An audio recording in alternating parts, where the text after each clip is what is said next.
Hi everyone, welcome to my channel. My name is Lisa, and today in this video I'm going to talk and share my story that I moved to Canada when I was 17, and I'm also going to share the struggles of being an immigrant in this country. And just to note, I'm not going to complain. I'm very grateful to have this opportunity and being able to live in this country.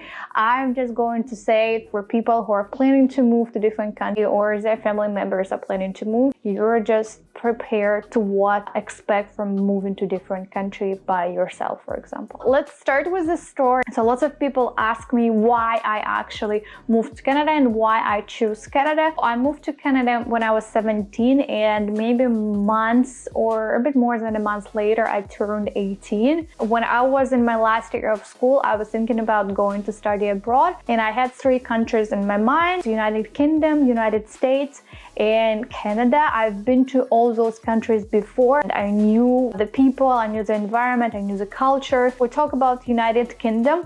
The education, it's very expensive, and to live in United Kingdom, it's very expensive. After graduating from university, you have a little chance that you can actually stay in United Kingdom and get an opportunity to work there. And we talk about United States. US has a lot of different universities. First of all, it's very hard to choose where you want to go, in which state you want to study. When I was applying, the relationships between Russia and United States, they were a bit complicated, and it was hard to get visa. It's a bit hard in terms of the immigration processes as well. Canada is kind of in between United Kingdom and US. Education is very affordable. The quality of life is very high. There's a high chance that you can actually immigrate to Canada, that after the graduation you can actually apply for the postgraduate work visa for 3 years. So that's why I decided and I choose Canada, and I was applying to universities both in Vancouver and in Ontario area. In order to enter the university, I had to pass my IELTS exam, the English exam. I had to write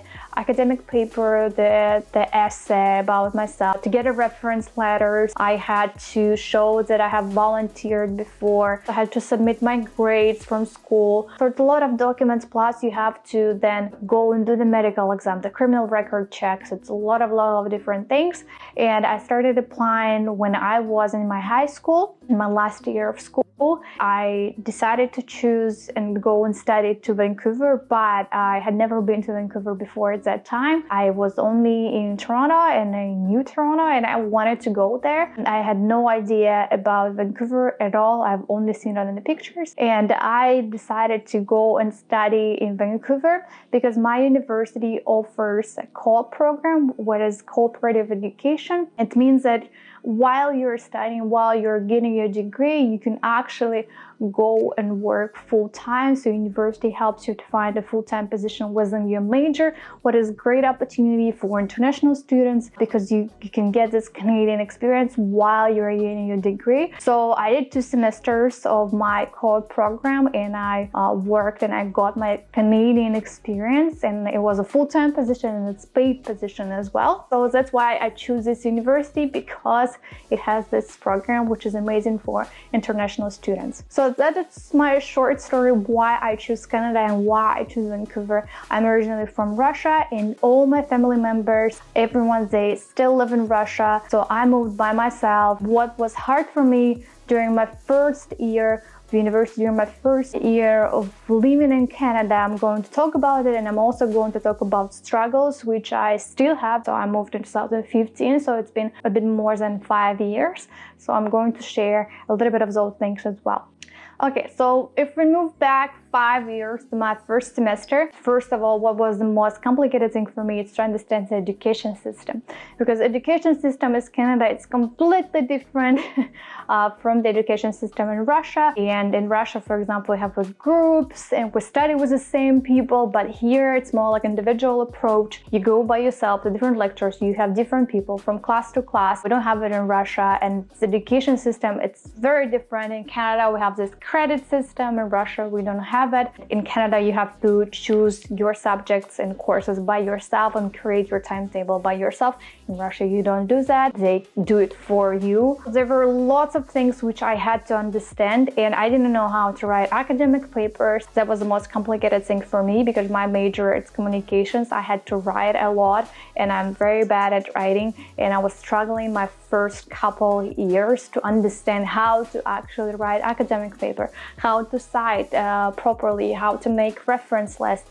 So to understand the education system was the most complicated thing for me, and my first semester at university was a disaster. The semester was my lowest GPA ever, and it was hard to get back on track even after I was getting a good grade. So I had to read a lot. I didn't know any strategics, how to read, what skills should I use for reading, for memorization. I was struggling a lot and I was reading a lot. I would open the book, the course material, I would read the chapter because the chapters were very long to read, like 30 or 40 pages for every class, and I would read it twice or even 3 or 4 times because I couldn't understand anything. I couldn't understand what they really want from me. So that was the main struggle for me. It's education system and to understand how it works. Then of course, I think it's important from the first semester to understand that you came to the Canada, you came to the country to study and give you a degree, and it's kind of, you need to know everything by yourself. You need to know how everything works. It's kind of more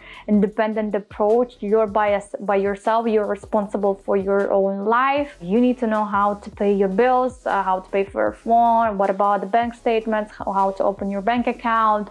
So you're responsible for everything. You're now responsible for your life. You don't have mom or dad or anybody who can actually help you and navigate you. I would say the first semester was definitely hard in terms of I was missing my family and I wanted to see them, and it was hard in terms of that I didn't have anybody around me.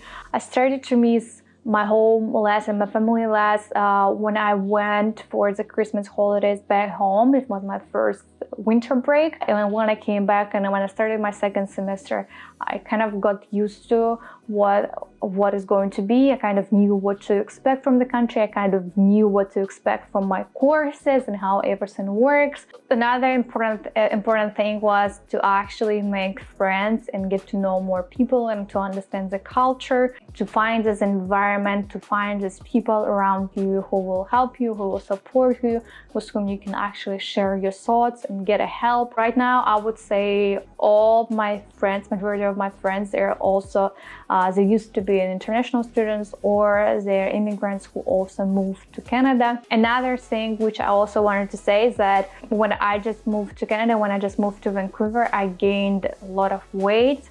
I was eating a lot of food non-stop. I couldn't control myself. I think it's kind of a downside. The fact when you move to the different country, you're getting used to environment. I was eating a lot and I gained a lot of weight. I didn't do any sports, nothing. I only actually started doing sports when I moved to Canada. I started going to the gym when I moved to Canada. But in my first months, in a month and a half, I gained about 10 pounds minimum. And if we say about struggles, so I've been in Canada for 5 years, a bit more than 5 years, and I would still say there are certain struggles that if you're an immigrant, you just have to get used to them. So it's always uncertainty about your status in Canada. For example, my student visa got expired and I had to renew it. Am I going to get extension or not? When should I apply? Or my passport is getting expired. I have to do something with that. I had to reapply for my visa. You have to get used to the things in terms of the documents. You always need to pay attention to the expiry dates. You have to renew them when it's needed. Your passport, your work permit, study permits, you have to go through this immigration process and just keep on track of all your documents, whatever you have. Another thing I would say is also related to the job search, still, because currently I am on a work permit, and sometimes when you're looking for the jobs you want to apply for, some of the positions you can only apply if you are a permanent resident or if you're a Canadian citizen. So meaning that I cannot apply to the certain job, which also limits you sometimes. So you have to understand this. So you're an immigrant in this country, you just only have a work permit. Sometimes some of the employers, they don't want to deal with the work permits. They don't want to have these troubles. It's so complicated for some of them. And another thing, right? So of course, you're always going to have this struggle of being an immigrant, is that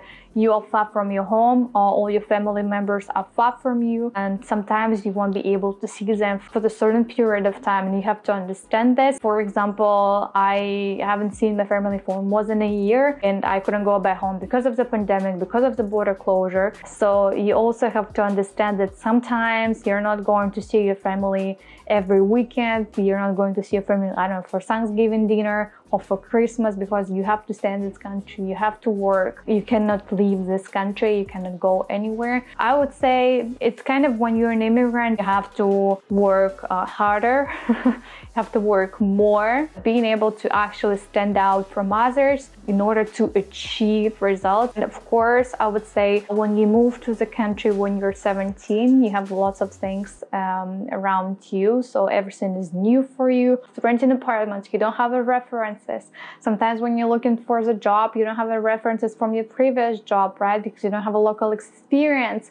So those things sometimes they come frustrated, but again, as I've said at the beginning of my video, I'm not complaining. I'm just grateful of having an opportunity to live in this country and be in this country. And I just want to share with you that if you are planning to move to the different country, not everything is going to be amazing and easy. You have to understand this, and you have to adapt to the environment, you have to adapt to the culture and to the traditions as well. So yeah, that was my story. If you have any questions, or if maybe you want me to share something else with you in my next videos about my experience of living in Canada and Vancouver, please also write them below. And thank you again for watching, and I see you next week. Bye bye.